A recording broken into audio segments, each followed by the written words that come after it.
Now his Teslas are being set on fire, and it feels a little bit like a standoff, like if Eminem and Snoop Dogg started beefing again. Like, oh, the Elon stands versus the MAGA stands. Like, they're like, no, they still love each other, guys. I'm like, do they? Who will win?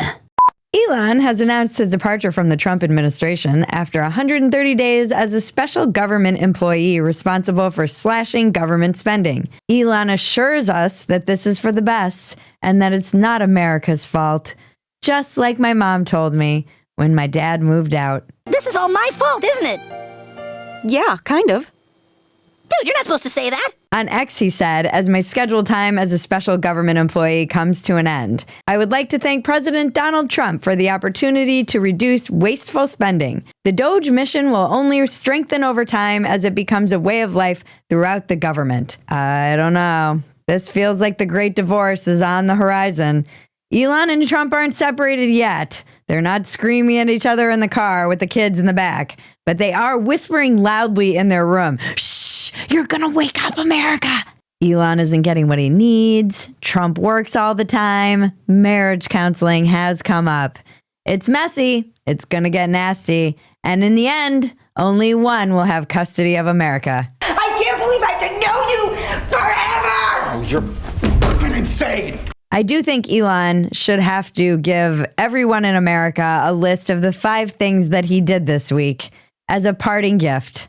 I get that it's the end of his 130-day special government term, and I'm sure Elon and Trump are doing everything they can to work things out. But we've come a long way from Chainsaw Elon to defeated Elon. In terms of political spending, I'm going to do a lot less in the future. And why is that? I think I've done enough. Ketamine on, ketamine off. Elon, we tried to warn you. You don't drain the swamp drains you. I think I've done enough. Hello, darkness, my old friend. Cheer up, Elon. There's nothing more American than spending more money than you have to determine you spend more money than you have and doing absolutely nothing about it. Yeah, it says here you're $140,270 in debt. Right. So I figured we should raise that limit to about $170,000. I just bought a 60-inch flat screen.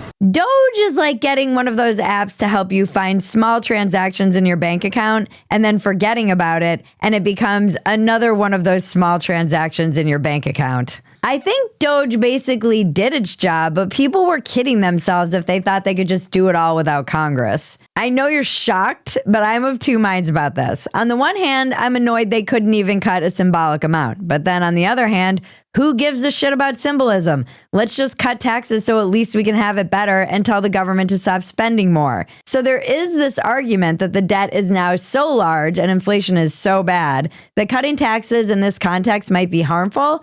But considering they wouldn't stop spending even if we raise them, I don't give a shit. That's kind of where I land on this. My issue is that the government always goes after the little guy first and promises to go after the big guy after. And then, whoops, they just never get to the big guy. So the little guy always gets fucked and special interests remain untouched. This is the populist energy you're feeling left and right in America right now.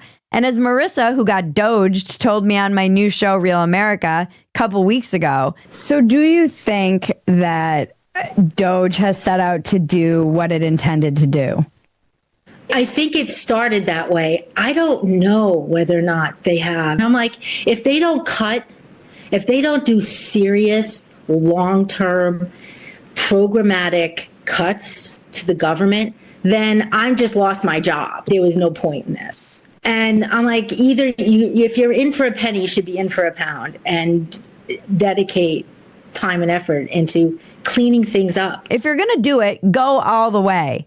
Elon has a point, and he's right to be frustrated. We spent all this time and money to figure out how to cut shit, and everybody just kind of went, that's nice, did almost nothing except hurt small people, and then proposed a budget that wiped out every bit of savings that ever could have come from it. It's like cutting out Starbucks when you're in foreclosure. I'd be pretty frustrated too. In fact, I am pretty frustrated. And so are millions of Americans.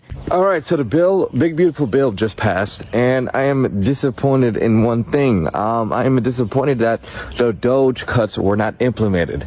Elon Musk risked his whole career, his life even, death threats to make this country right, to expose the corruption and the awful waste and fraud and spending that we've known of, and it's finally being brought to the light.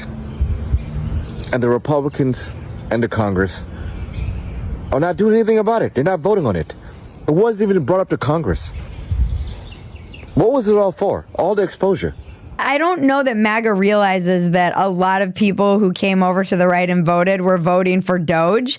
They were voting for change. They were voting for the optimistic view of America. And on the other hand, I kind of understand that Trump is supporting the longtime Republican value of cutting taxes irrespective of cutting spending, because the idea is you force government to restrain itself by limiting what money it even has. Or as Ronald Reagan said, I've heard for a great many years that we can't possibly reduce taxes. This is Washington's cry. I agree. We can't reduce taxes until we reduce government spending. And I have to point out that government does not tax to get the money it needs. Government always needs the money it gets. Now, your son can be extravagant with his allowance, and you can lecture him day after day about saving money and not being extravagant, or you can solve the problem by cutting his allowance. Now, Reagan's ideas are a little outdated thanks to that pesky debt ceiling being raised constantly, which has been the issue with DOGE from the beginning. You can't cut your way out of this mess. You can't even cut taxes to get out of this mess. The changes are sweeping, huge, systemic. We have to change the way we think, what we expect, what our government is even here for. And yes, this might mean you have to give up your Social Security check that you were never going to get anyway, Tom.